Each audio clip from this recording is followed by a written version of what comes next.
a man discovered a magical golden egg. When he flipped the switch on the egg, sharp claws suddenly emerged and pierced the palm of his hand. Jack screamed in pain and quickly pulled the egg away from his hand. But from that night on, strange things began to happen to Jack. He suddenly felt extremely thirsty. He drank all the water from the tap, but his thirst would not go away. Then, when he saw raw meat in the refrigerator, he felt an urge to eat it raw.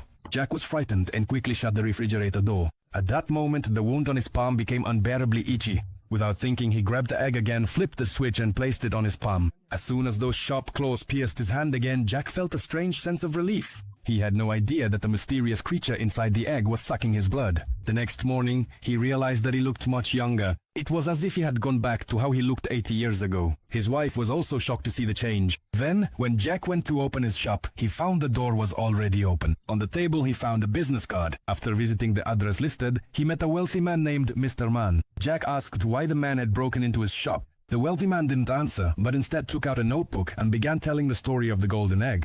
He explained that the egg was called the Devil's Silver Claw, created by an ancient scientist who sought immortality. Inside the egg was an ancient parasitic creature that sucked human blood and kept its owner eternally youthful. After hearing this, Jack realized why he had suddenly become young again. The wealthy man, who was gravely ill, said he was willing to pay any price to obtain the egg, but Jack refused. Angrily, the man called his henchmen and forced Jack out. When the man opened the box to look for the egg, he found only broken locks. Now, after learning the true power of the egg, Jack went home and began using it again so he could become even younger. However, he did not know that the egg had a very dangerous side effect.